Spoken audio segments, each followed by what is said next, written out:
tuna mijadala mitatu hapa: mpango wa mwaka mmoja, miaka mitano na miaka 25. Waziri wa mipango alieleza kwa ufasaha mkubwa sana. Ujumbe mkubwa kutoka kwake ni kwamba ifikapo mwaka 2050 pato la taifa GDP tunataka iwe ya dola trilioni 1. Mwaka huo huo tunataka pato la mtu mmoja mmoja GDP per capita iwe dola 7,000. Mheshimiwa Waziri wa Fedha na yeye katoa hotuba ya ufasaha mzuri. Ujumbe mkubwa kwetu sisi wa Tanzania, anasema kwamba mwaka ujao wa fedha 26-27 uchumi utakuwa kwa 6.3 na bajeti atakayotuletea hapa baadaye mwaka huu itakuwa karibu ni ya trilioni 47. Mheshimiwa Mwenyekiti, kwenda na vision ya 2050 ya dola trilioni 1 na GDP per capita ya dola 7,000 inawezekana. Hawajafanya makosa. Mimi kwanza, kwa niaba ya wananchi wa Msoma vijijini, haya tunayoyajadili yote ni mazuri, kwa sababu miradi yetu mikubwa, barabara, umwagiliaji, imo kwenye mipango na serikali inatafuta fedha. Kwa hiyo serikali inafanya vizuri na Mheshimiwa Rais anafanya vizuri. Sasa Mheshimiwa Mwenyekiti, nataka kuwasaidia kutoa mchango kwamba makisio hayo yanahitaji uchumi ukue kwa kadri ya 10%, ukipungua sana 8%, na sisi tuko 6.3. Kwa hiyo kazi yetu ya kwanza ya kufanya tufanikiwe hapa ni kukuza uchumi.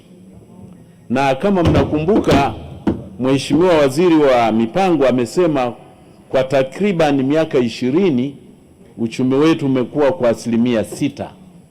Na ni kweli ni kwamba ukiangalia rekodi yetu ni mara moja tu tumenusa 7%.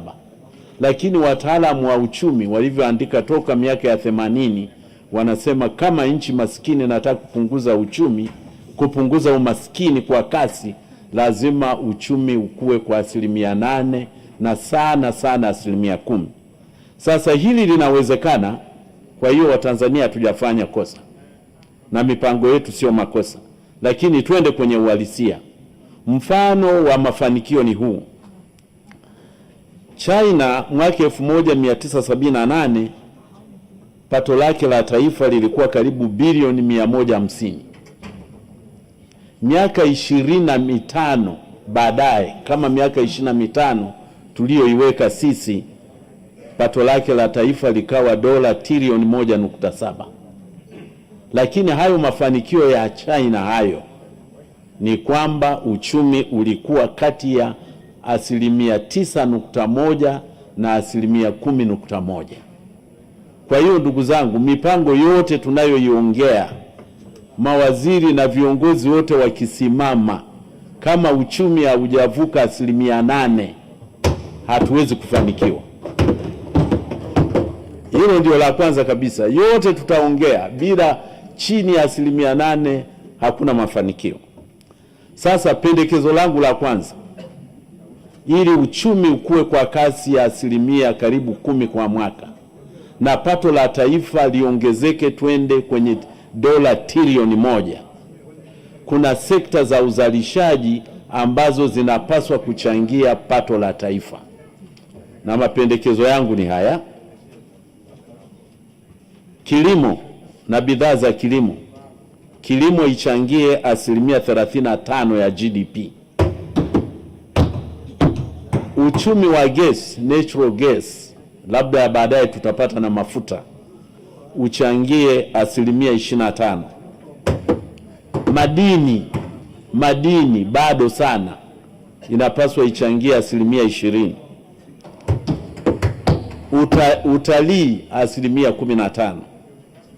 Uvuvi na ufugaji 3%. Michezo, mziki na utamaduni 2%. Tusipokwenda na hizo asilimia hizo, haiwezekani tupate uchumi wa trilioni 1 ndani ya miaka 25 ijayo. Kingine tena, mwenyekiti, Tanzania ni sehemu ya dunia. Humu mijadala yote tumejijadili sisi wenyewe.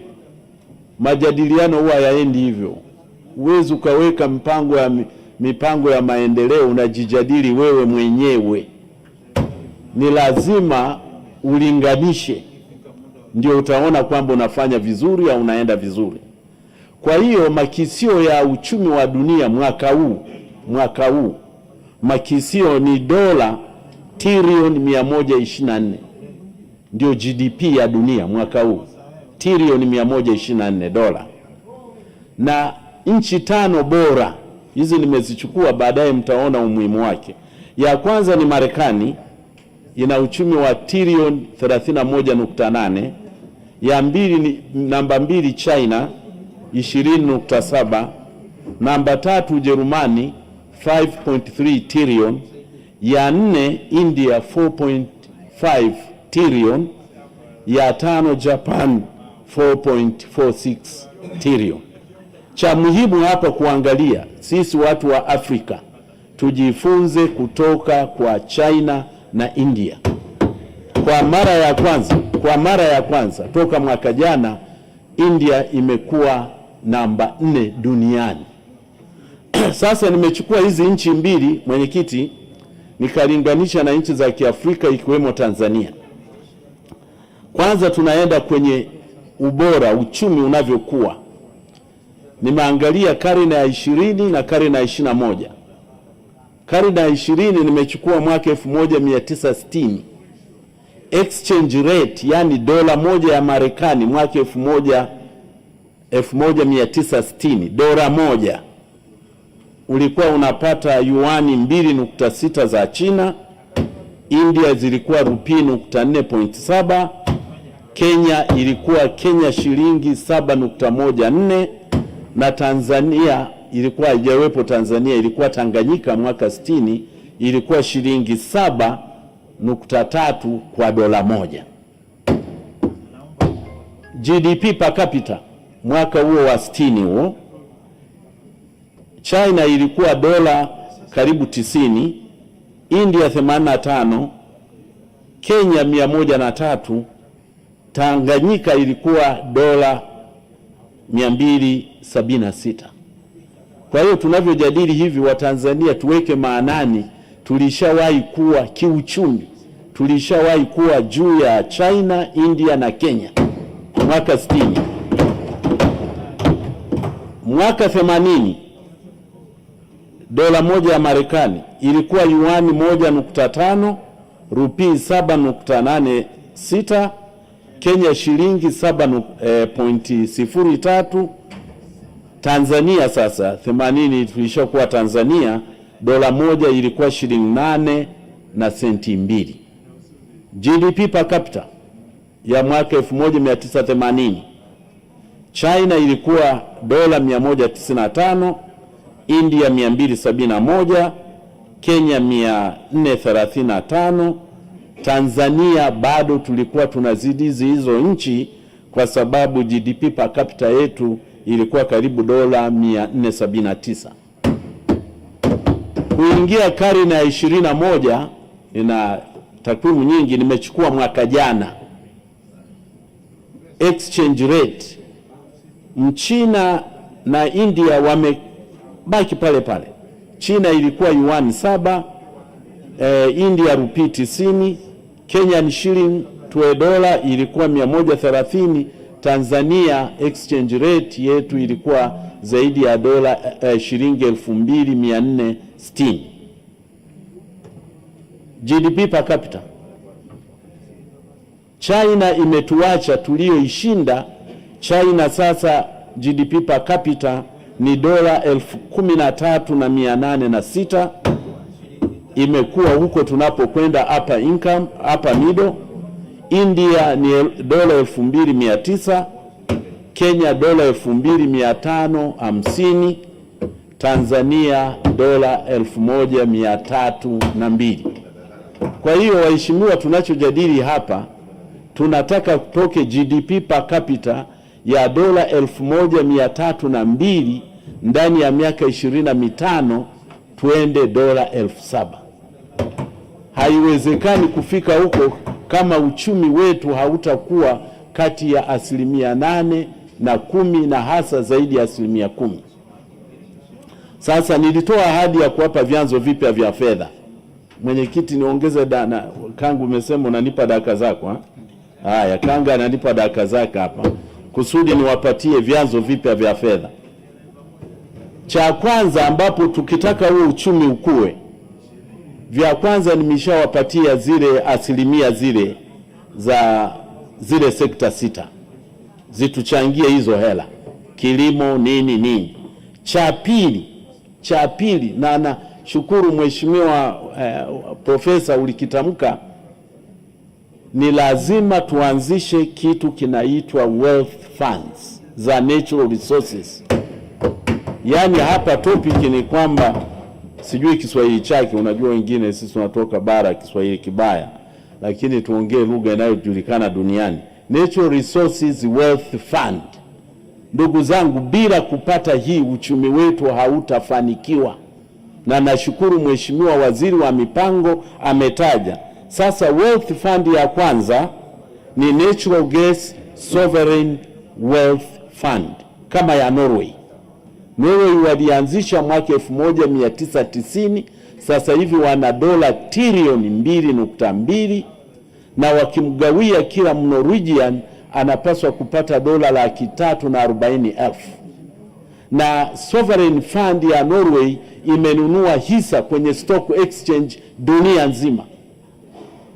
Imechukua 1.5% ya equity kwenye stock exchange za dunia nzima. Kwa hiyo wewe ukienda Amazon kununua unachangia Norway. Ukiwa Microsoft unachangia Norway. Wamenunua dunia nzima. Kwa hiyo sisi mafuta yetu, kwa kuwa tunaingia kwenye shughuli ya uchumi wa gesi hasa wa LNG, ni lazima tuwe na sovereign fund, na nashukuru mheshimiwa waziri aliitaja. Na mfano ni kwamba sasa hivi tuna gesi kiwango cha 57.5 TCF, trillion cubic feet, lakini na imani miaka michache ijayo tukifanya exploration kule kwenye Ruvuma Basin huenda tutafika hata trilioni 100 trillion cubic feet.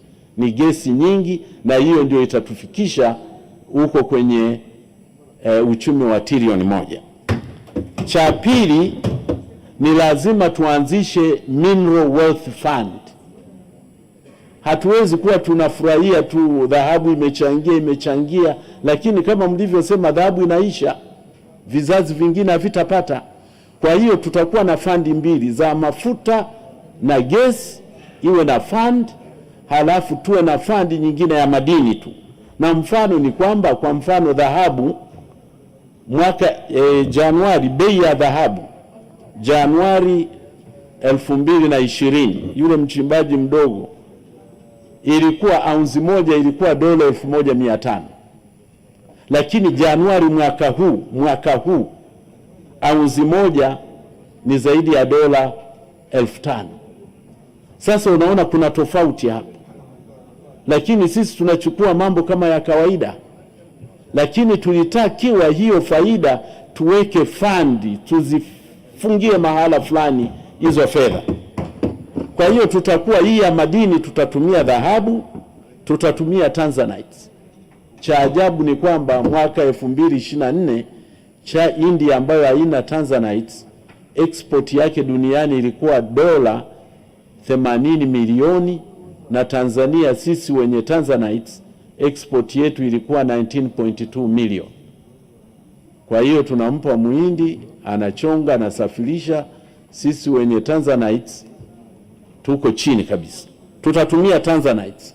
Cha tatu, tutatumia technology minerals, yani tuna uranium, tuna graphite, haya madini yote yanayotakiwa sasa hivi tukichimba na kuyauza tuweke.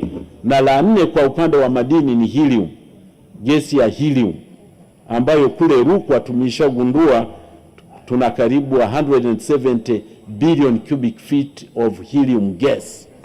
Na ya kwetu, helium ya kwetu ni nzuri kwa sababu ni natural. Helium zingine zinatokana na mabaki ya processing ya mafuta na gesi. Kwa hiyo haya madini na yenyewe yawe na fund. Na mwisho ya tatu ni gold reserve. Sasa sitaki kuiongea hii, mmeongea mengi, lakini nashukuru tulipendekeza gold reserve ikaanzishwa. Tukitaka uchumi wa dola trilioni 1 ni lazima tuwe na reserve ya dhahabu. Na ya nne ya kuleta ni ndugu zetu wa diaspora. Tusiwe tu siasa, tu export.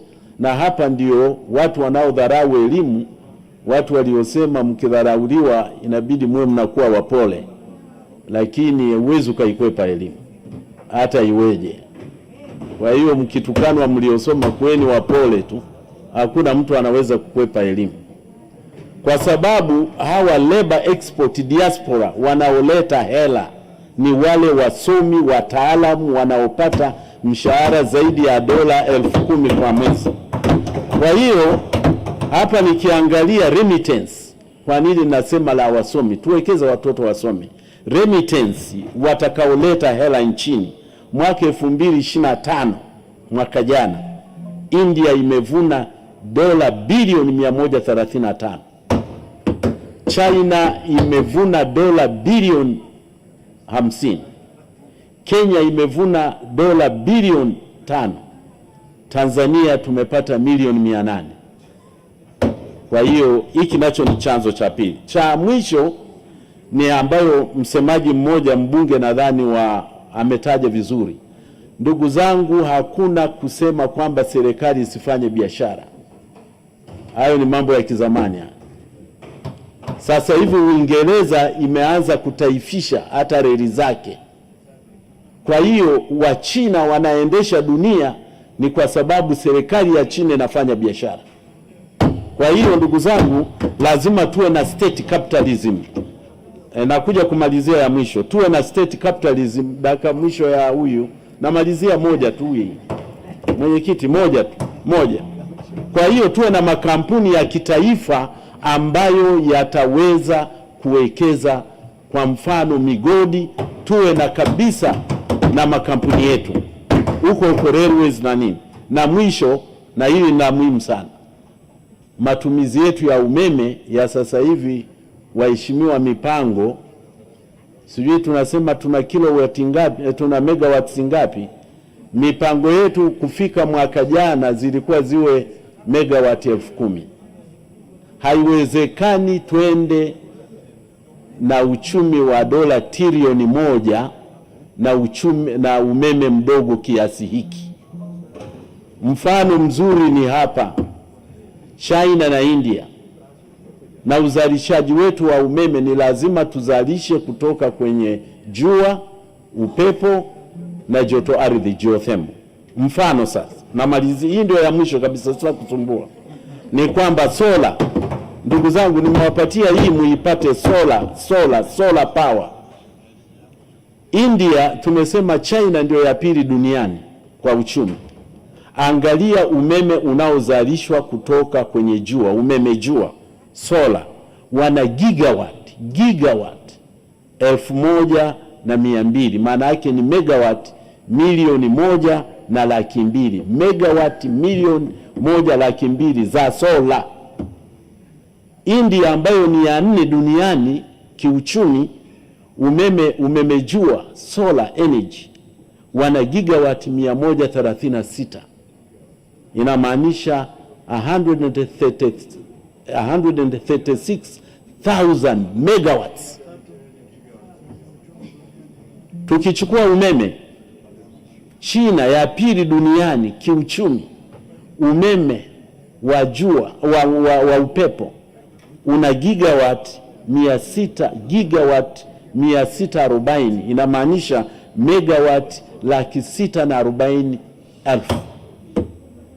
India ina gigawati 55, inamaanisha megawati 55,000. Kwa hiyo nimalizie kwa kusema mipango tuliyoiweka inawezekana, uchumi ukue kwa takriban 10% na tuwe na umeme mwingi kweli kweli. Asante mwenyekiti. Asante.